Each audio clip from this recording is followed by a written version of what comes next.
yebeye transfer ni modwuma kakra Shawnkan Muhammad report bi ba o say boy no a responded to player status committee letter omode ebre sa Accra Lions say o ma trigger the contract you know nti masa oni ba bia akọ Shawnkan the one ni say obebo kotoko no okay we Accra Lions edu de den kra say kotoko ntue sika ma Accra Lions a ombetua initially kotoko adwemu no say de omoye manu antwi no sa na omo se betua kakra Ejama Accra Lions, Sema Accra Massa, a free agent in Poa, Yamana Massa. But for now, the only say Sampo could do say a Accra Lions player and your own more also a Accra Lions no. Nasi in Cheska, Kotokobetia, I'm a Shawnkan, Abisia Kaima Kotoko. So he will definitely play for Asante Kotoko. Now, what you know, Makacha say Mawuli Wayo. No, so son of what they share our House of Folk training grounds. I was saying, you know, some Eddie Epepa na Yakoshe. Former midfielder for House of Folk Salif Ibrahim G. Maria mene wo ka say ono so honsam e wo ha ena no pay yedne nyina ebe bro enko wasa unim Yahaya Adraman Adraman of Bibiani Go Stars oye mekra temana kotoko pe right back na no monko na mbusa say what is happening in terms of experience so woni nyina bi wa Ghana league no with only Go Stars any fee that of our Division 1 buy and why consistent and our report just said on Watara manfo huomo biaya no problem so Yahaya Adraman hopefully on also bebo Eddie ama Accra House of Folk and Yabre Mate say boy na is it high school Obama in Suatrema no Foster ono so yet say how to folk at the offer ko apetobo no but ono de bedin sound so say Sadat Muhammad of Nsuatreman has the bid akọ so mo pe Sadat Muhammad of Nsuatreman report say ya will scam how to folk nje say ukuta player no ahwemu yi also no yi woni nyansa ni wa ukosuku a unwuna de nyansa ni wa obetena de wo say we wontimi nyanti wiase nyansa ye first asana bibia wo bia de nyansa na ye den I implement it. Se ye wo bibi se ya himfo se ye ka bibi e wa abonten na se e wo hene na sade se wo ya se nipa na ntimi anko hene ni mo hene ne tie otimi frɛ mo o hene ni mo ba no wonye ba wote wo kasa bebre a wotimi frɛ wo so sa se first no nye na nipa pressure dosun ABASS pressure wo yen two clubs pressure wo wi ase na di ABASS metunu wa twe a abra menyu yen ntu da yentu aso pressure wo wi ase nye yentu aso so ani wa ewi ase no zak ewi omri ato so na Clement de na make can say ewi ase no hu enema miensa na woni patrim nyansa gyimii ene dam aduni mi ndema miensa woni patrim do ba implement no ene e de frɛ ko nyansa effects na gyimii abaye third second ansa no akodam gyimii alo a hyeche dam dabi edam de masa dam de onye obetima kun ye wode kun gyimii nkum obi e wajibi ABASS onkum bi alo a hyeche dam no hye ba onkum omo kan sa ko onkum o de so obi agima ko twitwa obi da yes do wabodam yes wabodam no oduru dam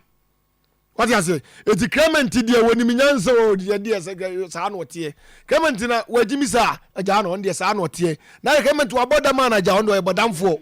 what you say eti do ba implement no ene e behwe e de aka kirewo mikam na si say ye man na etimu no ye wo yesu ene ye ban se de yesitie enu na we se wo hwe e de boy ho ban se de nipa no be behave no ene we se wo hwe de boy ho ban no my friend business ya wo ye okini ni Tottenham no ka se otiem se ya mama waba o ye kini na Tottenham wo se so mo ma first half no mo ko dressing room na where you duty say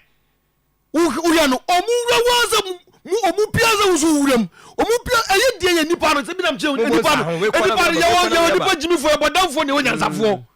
omu wura no bia wona adwene etimo no omu no omu be ye nipa bebre bi be ye nipa bia bo kura kakra no so obi enfata obu okuta o asede so wura ona kokiri ukokiri ntin ya yiwu no etam di kaka cho se sa nipa me se ne woni patrim nyansa gyimii na dam edipa bi no bi ni trim ba unyi implement ya yenga we implement ya ka kire wo enti ni yi nipa saa nneɛma no nyinaa no ɔbɛda mo ano a saa deɛ ɔbɛ implement no yɛbɛhwɛ sɛ ɛyɛ bad a ne yɛhwɛ control na nneɛma no akɔ so enti yɛsɛ leaders no sɛdeɛ nneɛma si kɔ yɛsɛ bɛstarte league wosi yɛbɔ democracy cup yɛbɔ wie ne democracy goalkeeper ɛwɔ house of folk yɛwie yɛ no scoreboard nso yɛbɛsa tɛ scoreboard baba yɛra ne kumase deɛ nso scoreboard wohu ade kora ti Ghana scoreboard m yɛbɛkɔ kɔtɛ baba yɛra referee bɛpɔ yɛhu akra sports referee bɛpɔ nti yɛsrɛ wɔ mo sɛ na ɛsɛ ne sɛ wɔyɛ nneɛma deɛ a scoreboard na ɛnyina so pa sɛ 10 years ni yɛ scoreboard nya adwuma de yɛmpɛ wɔgye sika na ɔmfa maintain scoreboard no ɛma yɛn na nneɛma nkɔ so house of folk ɔsɛ house of folk assistant coach no the contract aso nti sei no hand over ɛde n'adwuma kɔ awieyɛ nti sisi ya no technical team no ɔmo ano ɔmo wɔ nyinaa no tam aso yɛ anɛ ɔmo nyinaa hand over yɛbɛhwɛ sɛdeɛ ɛbɛyɛ a the new head of technical team no ɛbɛhwɛ nipa a ɔbɛsɛ timi no ɔmo ayɛ adwuma nti ɔmo gu so a nkɔmmɔdidie ɛkɔ so bɛyɛ nwie pɛyɛ no deɛ menti mfa nto afidie so Christopher de enda so wo man ɛda so wom yɛ ɔmo ka ho asɛm nkwa mmerɛku mu